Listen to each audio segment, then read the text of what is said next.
Hello students, welcome to this lecture. Today we will be doing some numerical problems on two-port network. Now what are those problems? कैसे कैसे problems आते हैं, वो सारे type के problems मैंने यहाँ ड्रॉ कर रखे हैं। अभी आपको स्क्रीन पर जो प्रॉब्लम्स दिख रहे हैं वो हैं क्वेश्चन नंबर 1, एक ऐसा क्वेश्चन जिसमें सिर्फ रेजिस्टेंस है और 1 2 3 तीन मैश लगी हैं। क्वेश्चन नंबर 2 जिसमें 1 2 एंड 3 जो तीसरी मैश है वो ऊपर है। इसमें बस एक ही चीज है कि इसमें इस क्वेश्चन में 2 सेकंड नंबर के क्वेश्चन में कैपेसिटर और इंडक्टर लगा हुआ है -2J और यहाँ पे वैल्यू नहीं लिखी है मैंने। सपोज करो मैं ले लेता हूँ 3J, this is 2 and this is 4। ये आप जानते हो मेरे पूरे नेटवर्क के कोर्स में कि in the form of imaginary numbers capacitor is represented as negative imaginary and inductor as positive imaginary और रेजिस्टेंस। अगर तीसरा क्वेश्चन आपको दिखाई दे रहा हो तो ये भी एक क्वेश्चन है 1 2 3 मैश है इसमें, लेकिन एक डिपेंडेंट सोर्स लगा है और जब भी डिपेंडेंट सोर्स लगता है तो क्वेश्चन की वैल्यू, क्वेश्चन का स्टेटस इंक्रीज हो जाता है। और ये इस टाइप के problem you can expect in GATE exams also. इसी वजह से मैंने इसके बाद के जो 2 प्रॉब्लम्स लिए हैं वो और गेट के लेवल के लिए हैं और ये क्वेश्चंस आपके RGPV में भी आजकल पूछे जाने लगे हैं जहां पर डिपेंडेंट सोर्स लगा हो। एक और प्रॉब्लम है लास्ट लेवल का जिसमें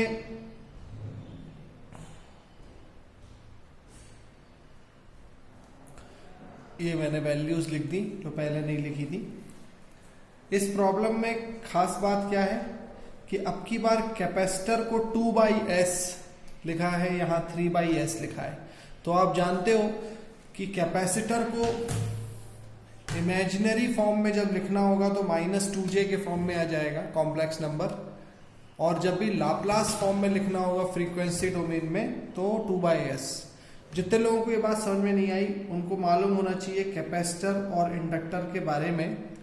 इंडक्टर का मतलब होता है ओमेगा J ओमेगा L और J ओमेगा का मतलब होता है SL। मतलब अगर हमें कॉम्प्लेक्स में लिखना है तो हम J टर्म्स यूज करते हैं और लाप्लास में S। इसी प्रकार यहाँ पर 1/J ओमेगा C और 1/SC ऐसे हम ले सकते हैं। ये बात आपको समझ में आना चाहिए क्योंकि ये अपने पूरे कोर्स में मैं बताता चला आ रहा हूं।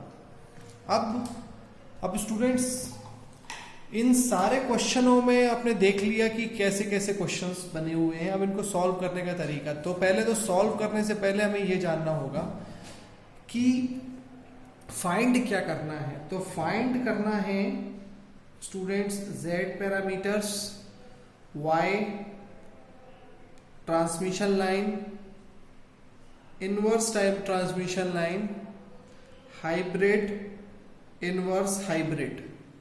इनवर्स हाइब्रिड को हम G पैरामीटर भी बोलते हैं।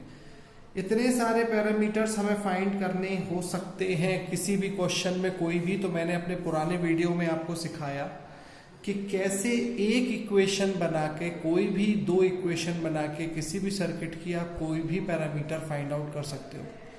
अब आपको स्पेशली Z पूछा है तो आप Z निकाल लो, Y निकाल लो, T निकाल लो, T इनवर्स कोई भी। अगर कोई इनके अंदर कोई एक पैरामीटर स्पेसिफाइड पूछा है तो वो भी आप निकाल सकते हो। ये मैं अपने पुराने वीडियो में बता चुका हूँ। अब हमें मेनली जो है इक्वेशन बनाना सीखना है। ऑलराइट, तो चलो हम वो ट्राई करते हैं। क्या करेंगे उसके लिए देखिए, सबसे पहला क्वेश्चन है ये वाला, फर्स्ट वाला। तो फर्स्ट क्वेश्चन को मैं ड्रॉ कर रहा हूं, रेजिस्टिव नेटवर्क है।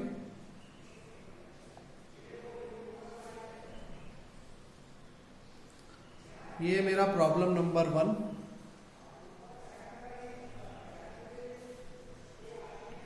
ये V1, ये V2, ये I2, ये I1। अच्छा, एक खास बात हमेशा याद रखना स्टूडेंट्स, I1 और I2 का जो एरो है ना, जिस पॉइंट पर V2 V1 का डॉट है ना, वहीं से बस I1 हमें लेना होता है।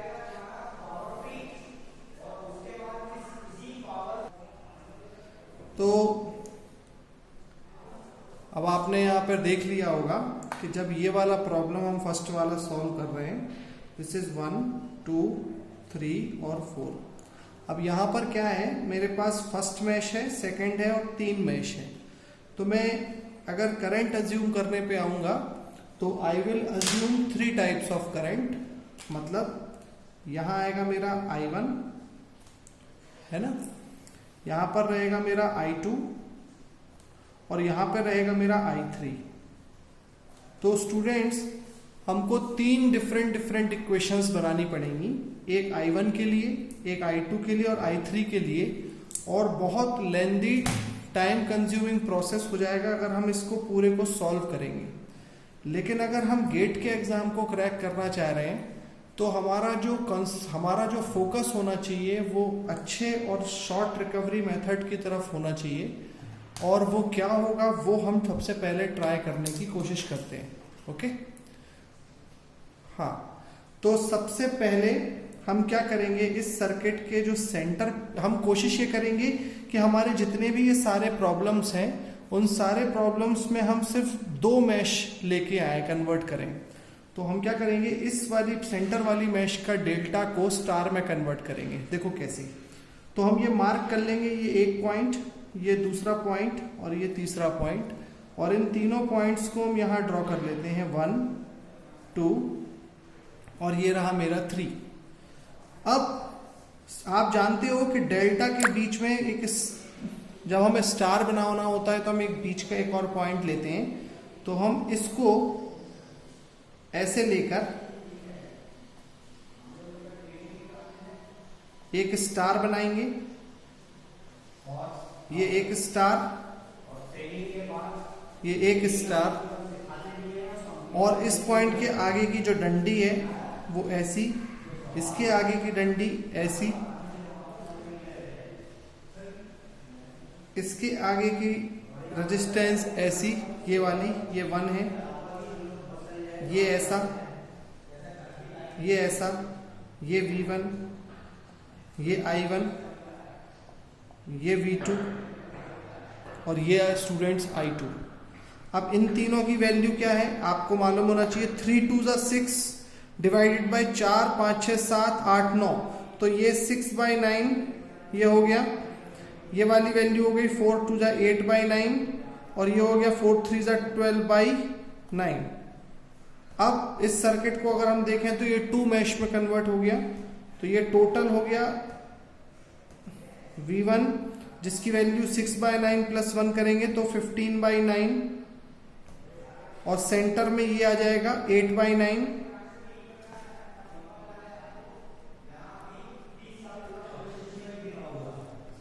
और तीसरा आ जाएगा ये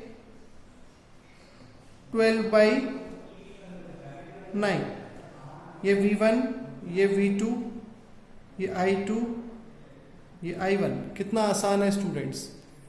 अब आप आसानी से इक्वेशन बना लो। I1 करंट ये रहा I2, तो यहां जाने वाला I1 प्लस I2, तो आप इक्वेशन बनाएंगे V1 बराबर 15/9 I1। अगर मैं अब सिंपल वे में ज़्यादा स्ट्रेस ना लूँ तो आपको बताऊं तो 15/9 I1 प्लस 8/9 I1 आ जाएगा। V1 is equal to 15 plus 8 कितना होता है 5 6 7 8 23/9 I1 प्लस 8/9 I2। और दूसरी इक्वेशन यहां से अगर मैं बनाऊं तो मुझे मिल रही है V2 is equal to 12/9 plus 8/9 that is 20/9 I2 plus 8/9 I1। तो इस तरह से अगर आपसे इस मान लीजिए इस क्वेश्चन में सिर्फ Z पैरामीटर पूछे होते तो V1 बराबर Z11 I1 plus Z12 I2, यानी ये हो गया है हमारा Z11। ये हो गया है हमारा Z12, ये हो गया है हमारा Z21 और ये हो गई है वैल्यू हमारी Z22। तो V1, Z11, Z12, Z21, Z22 ये 4 वैल्यूज हमारी आ गई हैं। ये आपको समझ में आ गया है यहाँ पे।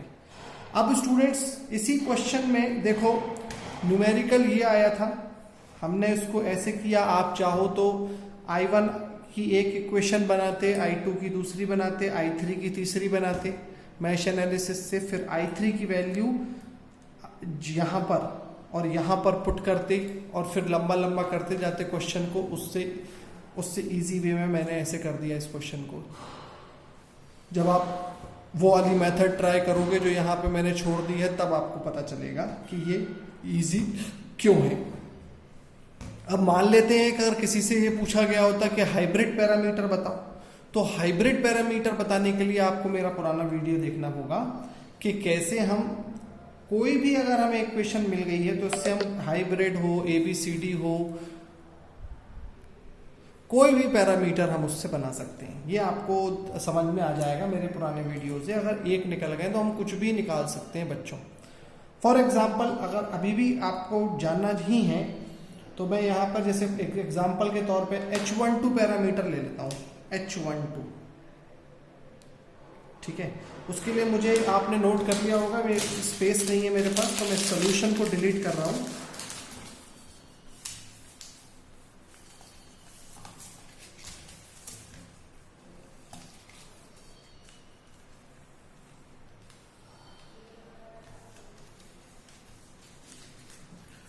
ओके, तो ये सॉल्यूशन डिलीट हो गया है। अब मान के चलो मुझे H12 पता करना है, तो सबसे पहले मुझे H12 की वैल्यू मालूम होना चाहिए बच्चों, है ना। H12 क्या होता है, तो H12 क्या होता है, तो मैं सोचूंगा कि V1 एक तरफ कर दो, I2 एक तरफ कर दो, और H11, H12, H21, H22, और यहाँ पे I1 करो ऊपर और V1 करो नीचे।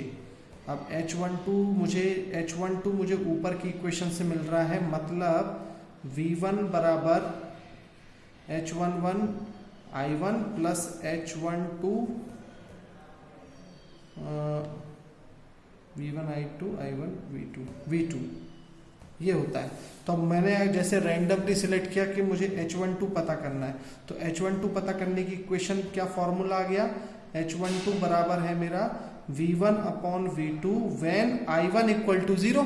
ये मैंने अपने पुराने वीडियो में सिखाया है, ये फॉर्मूला है। मतलब अब मुझे इस ये जो इक्वेशन हासिल हुई है इसमें ये चीज फिट करनी होगी। तो ये चीज फिट कैसे करूंगा मैं, V1 बाई V2, पहले I1 बराबर 0 करना है, तो I1 को 0 किया मैंने यहाँ से, यहाँ पर भी I1 0 कर देते हैं, एक काम करते हैं, और यहाँ पर भी I1 0 कर देते हैं, तो दोनों में 0 कर दिया मैंने।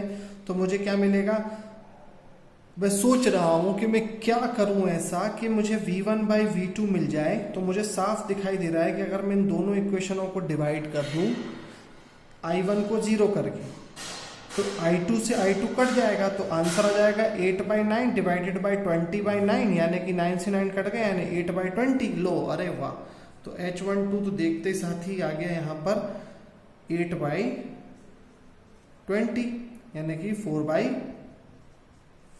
ऑप्शन में होता तो अभी अपन तुरंत मार देते। ये समझ में आ गया, लॉजिक आ गया होगा। एक बार आप उसको फिर से देख लीजिएगा नीचे। अब स्टूडेंट्स, अब हम जैसे मान लेते हैं कि अब हम एक और प्रॉब्लम की तरफ चलते हैं, और ये है ये वाला प्रॉब्लम, ये वाला प्रॉब्लम। अब इसमें भी 3 मैश हैं। अब की बार ये ऊपर तरफ है, तो कुछ नहीं, ये आप ट्राई करिए। कैसे ट्राई करेंगे, ये जो ऊपर वाली है मैं डायग्राम बना देता हूं। अच्छा चलिए,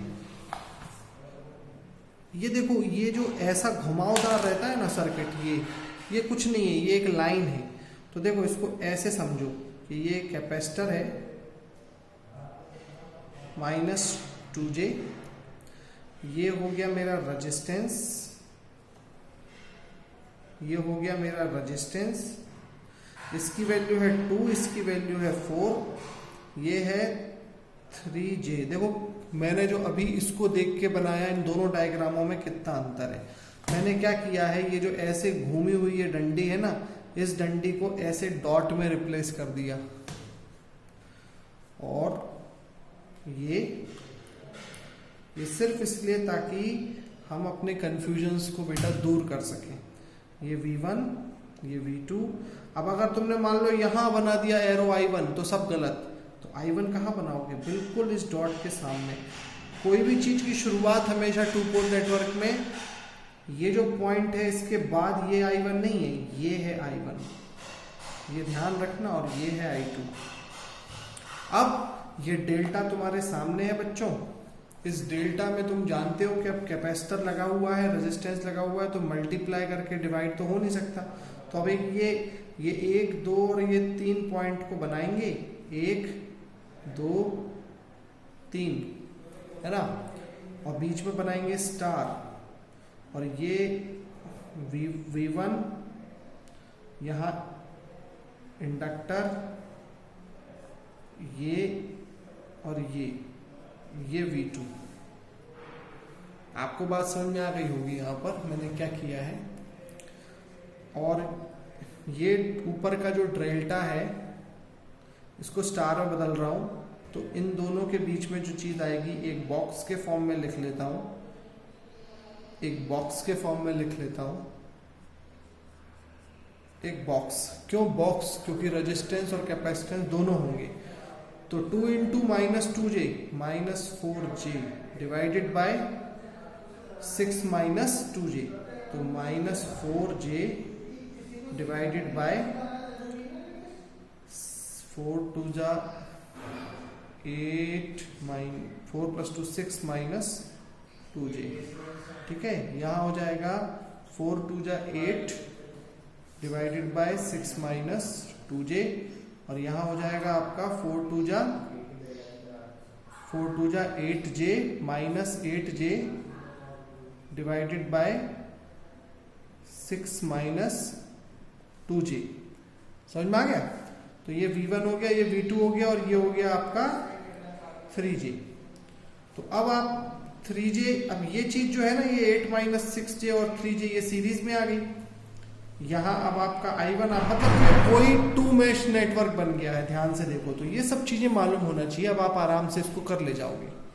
कोई भी इक्वेशन बन गई, Z पैरामीटर निकल जाएंगे। कोई 7 नंबर के क्वेश्चन RGPV में है बच्चों ये, और गेट में डिपेंडेंट सोर्स के प्रॉब्लम्स आते हैं, तो अब हम उन्हें करते हैं। डिपेंडेंट सोर्सेज के प्रॉब्लम्स बहुत आसान हैं, बहुत ही आसान है। बस उनमें ट्रिक लगती है, छोटी सी सोच। एक ट्रिक क्या होता है, ट्रिक का मतलब क्या है, ट्रिक का मतलब आपकी अपने अंदर जनरेट होने वाली सोच है, दैट इज ट्रिक। अब देखो ये वाला क्वेश्चन हम करते हैं। तो ये वाला क्वेश्चन करने के लिए हम इसको फिर से एक बार बनाएंगे। ये क्वेश्चन पंकज स्वर्णकार बुक का है। उस बुक के क्वेश्चन को जब मैंने पहली बार देखा सॉल्यूशन को, तो मैं हैरान रह गया कि कैसे कोई इतना लेंदी सॉल्यूशन उसमें ड्रॉ कर सकता है। बहुत ज्यादा ही लेंदी सॉल्यूशन था उसका। हमारी पढ़ाई इतने ज्यादा लेंदी सॉल्यूशंस की हमें इजाजत नहीं देती, हमें ऐसे सोचना चाहिए। स्टूडेंट्स, जब भी डिपेंडेंट क्वेश्चन, सर्किट का क्वेश्चन आएगा, आप हमेशा याद रखें, आपका सबसे पहला अप्रोच होना चाहिए कि डिपेंडेंट सोर्स कौन सा है। तो ये देखो, ये एक करंट सोर्स है। जैसे इस क्वेश्चन को देखते हैं तो ये करंट सोर्स है जो करंट पर डिपेंडेंट है I1, यानी इस I1 पर डिपेंडेंट है, यानी करंट डिपेंडेंट करंट सोर्स हो गया, और इसकी वैल्यू I1 पर डिपेंड करती है। बहुत अच्छी बात है।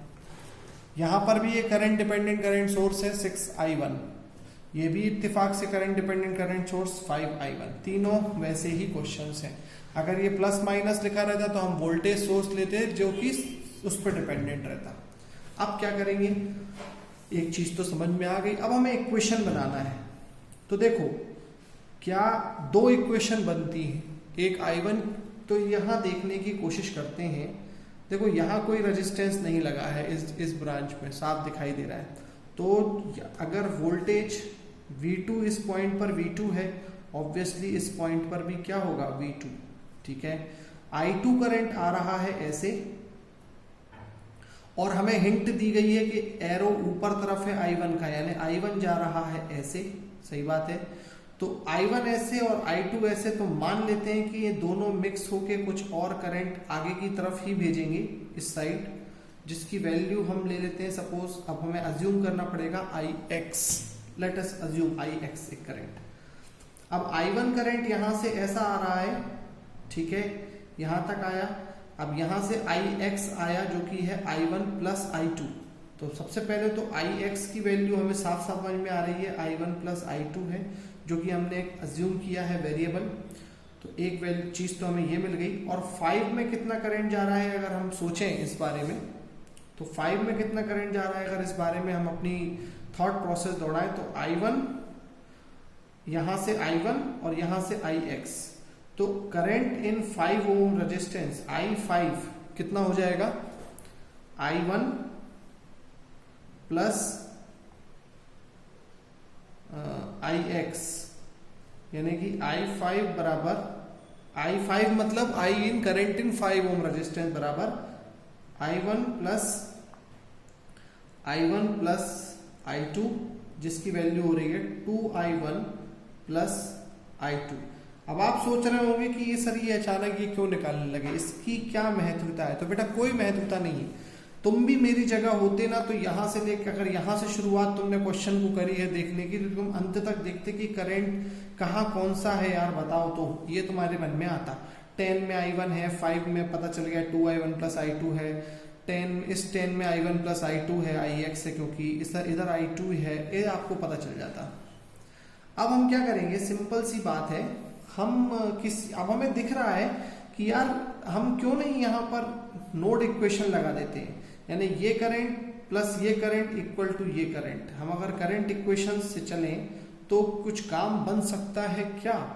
और ये जो वोल्टेज है, ये यहाँ जब जिस जगह पर जिस डॉट पर हम करंट लॉ लगाते हैं, उस डॉट का वोल्टेज मालूम होना चाहिए। जैसे मान लो हम यहाँ पे करंट लॉ क्यों लगाएंगे, किरचॉफ करंट लॉ, क्योंकि ये करंट बराबर प्लस ये, यहाँ पे हम करंट डिवीजन रूल लगा पा रहे हैं, सॉरी किरचॉफ करंट लॉ लगा पा रहे हैं इस पॉइंट पर, इसीलिए इस जगह के वोल्टेज का मालूम होना भी जरूरी है। तो मान लो यहाँ का वोल्टेज तो मालूम ही है V2, ये वोल्टेज V1 नहीं हो सकता, क्योंकि 10I1 ड्रॉप होने के बाद जो बचेगा वो है ये। तो मान लेते हैं ये वोल्टेज है VA, और VA की वैल्यू अगर कोई हमसे पूछे तो हम बता देंगे V1 माइनस 10I1, ठीक है ना।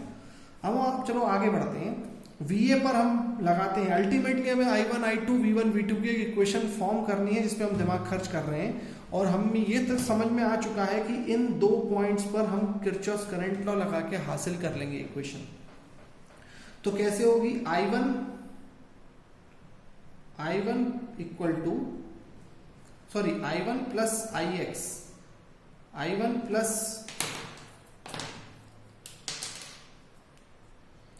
प्लस Ix इक्वल टू हो रहा है मेरा I5, सही है ना। तो यानी कि I1 प्लस Ix मतलब एक तरीके से 2I1 प्लस I2, तो 2I1 plus I2 equal to I5, ये वाला करंट मैंने निकाल लिया, जिसकी वैल्यू अब मैं दोबारा वही लिख दूंगा तो कोई मतलब नहीं निकलेगा। तो मैं वोल्टेज के फॉर्म में लिखना चाहता हूं, यानी कि आ रहा है VA divided by 5 equal to VA upon 5 equal to, ये VA क्या है, VA है 10 minus, sorry V1 minus 10I1 divided by 5। कितना आसान कर दिया मैंने। तो अब इसको क्रॉस मल्टीप्लाई करो तो मिलेगा तुम्हें 5 टू जा 10I1 प्लस 5I2, ये 10I1 को इधर ले आए तो plus 10I1 equal to V1, तो V1 इक्वल टू मुझे मिल रहा है 20I1 प्लस 5I2, ये मुझे मिल रही है इक्वेशन नंबर 1। देखो मिल गई कि नहीं मिल गई। अब ये तो यूं ही कर दिया मैंने, यहां से डायरेक्ट मिल गई एक इक्वेशन, है ना। अब दूसरी इक्वेशन की तलाश करने हमें दूसरी नोड पे जाना पड़ेगा, तो दूसरी नोड पे चलते हैं। चलो I2 प्लस I1 है ना। देखो I2 plus I1 equal to IX, और IX क्या है, ये वाला करंट क्या है। अब हमने IX ऐसे एज्यूम किया है, ऐसे, तो मतलब V2 माइनस VA, इस IX को V2 के फॉर्म में लिखने की कोशिश करेंगे। तो IX को लिख सकते हैं V2, ये upper voltage minus lower voltage, minus VA divided by 10। अब VA क्या है, VA था V1 माइनस 10I1, इसमें तो सब कुछ आने लगा, है ना। तो चलो करते चलो, कुछ ना कुछ तो पहुंचेंगे। तो ये भी अभी फिलहाल मिटा देता हूँ, जगह चाहिए मुझे। एक इक्वेशन मेरी बन चुकी है क्योंकि, है ना। तो V2 माइनस VA बाई 10, तो 10I2 plus 10I1 equal to V2 minus VA की वैल्यू क्या हो जाएगी, VA। देखो बच्चों, ये VA V1 के फॉर्म में अगर लिखने की कोशिश करूंगा तो 10 माइनस 10I1 लिखा था। अगर मैं इस VA को इस तरफ से लिखने की कोशिश करूं, इस तरफ से, तो V2 माइनस 10IX भी तो हो सकता है। यानी V2 माइनस VA की वैल्यू में लिख रहा हूं V2 माइनस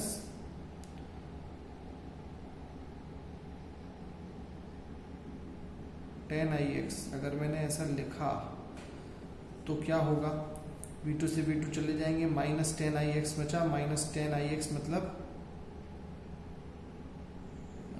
माइनस 10, और IX की वैल्यू कितनी है, I1 प्लस I2, है ना। तो वही चीज हो गई, यानी वही चीज हो गई, तो हम अटक गए, मतलब उसमें अटक गए थे हम। तो चलो हम यहां से V1 माइनस 10I1 इसको लिख लेते हैं, तो ये मिल जाएगा V2 minus V1 plus 10I1, ये भी लिख सकते हैं ना, क्योंकि वो घूम फिर के वो इक्वेशन क्रॉस मल्टीप्लाई हो रही थी। अब ये 10I1 ये 10I1 चले गए, तो ये मिल रहा है मुझे V2 minus V1 equal to 10I2। ये हमें दूसरी इक्वेशन मिल गई, बस और क्या चाहिए। कोई भी तीन वेरिएबल की इक्वेशन मिल जाए बच्चों। अगर तुमको ऐसा लग रहा है कि यार V1 equal to something I1 plus something I2 आ रहा है, उसी फॉर्म में चाहिए, तो कोई बात नहीं। V1 equal to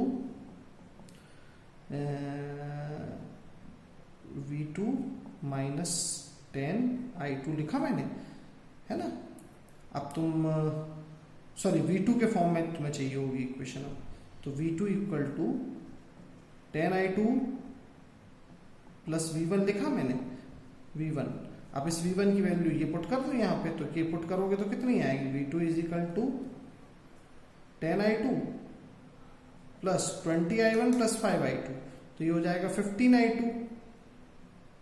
15I2 plus 20I1, ये लो हो गया। तो ये बन गई हमारी दो इक्वेशन। कोई भी मतलब तीन वेरिएबल की इक्वेशन बननी चाहिए, I1 I2 V1 हो, V1 V2 I2 हो, V1 V2 I1 हो, I1 I2 V1, कुछ भी हो, तीन की इक्वेशन बन जाए, दो इक्वेशन बन जाए, आपका जो भी पैरामीटर चाहिए उस फॉर्म में फिर उसको अरेंज कर लो, ठीक है। अब हम आगे बढ़ते हैं एक और क्वेश्चन की तरफ। ये हो गया सॉल्व।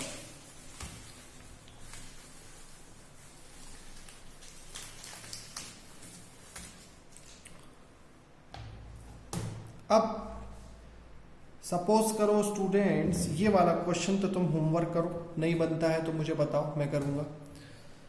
अब हम ये वाला क्वेश्चन ट्राई करते हैं, इसकी इक्वेशन बनाना सीखते हैं। ये है मेरा V1, ये है मेरा V2। तो देखो इसको, अब टाइम ज़्यादा हो गया है इसलिए यही बता रहा हूँ।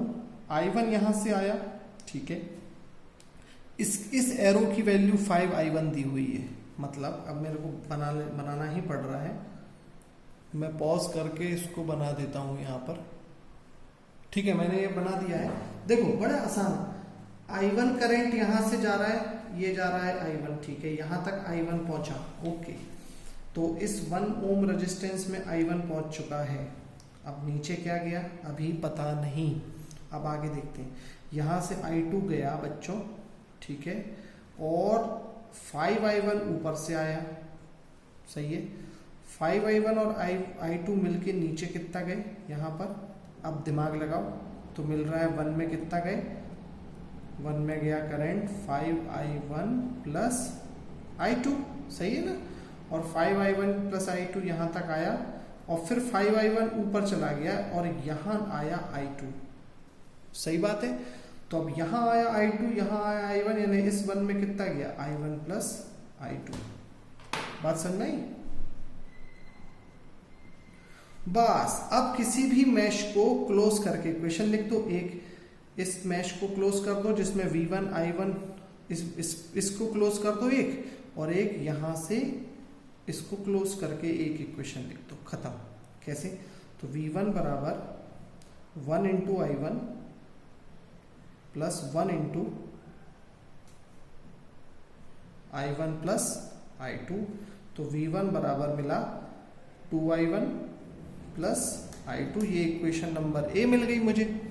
और दूसरा इक्वेशन यहां देखते हैं, v2 बराबर ये 5i1 plus i2 into 1, 5i1 plus i2 into 1 करने की जरूरत नहीं, plus i1 plus i2 into n, यानी प्लस i1 प्लस i2, तो 5i1 प्लस i1 हो जाएगा v2 बराबर 6i1 प्लस 2i2। तो ये है मेरी इक्वेशन नंबर बी। कितना आसान है। अगर ये आसानी से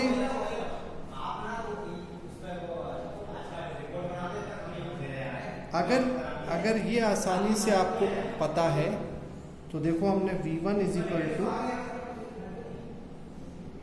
equal to z11 i1 plus z12 i2 करके मैंने ये निकाल लिया, और v2 is equal to z21 i1 plus z22 i2 करके मैंने ये निकाल दिया।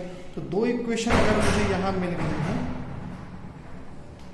तो इजीली अब मैं कोई भी पैरामीटर निकाल लूंगा। I hope it is clear students.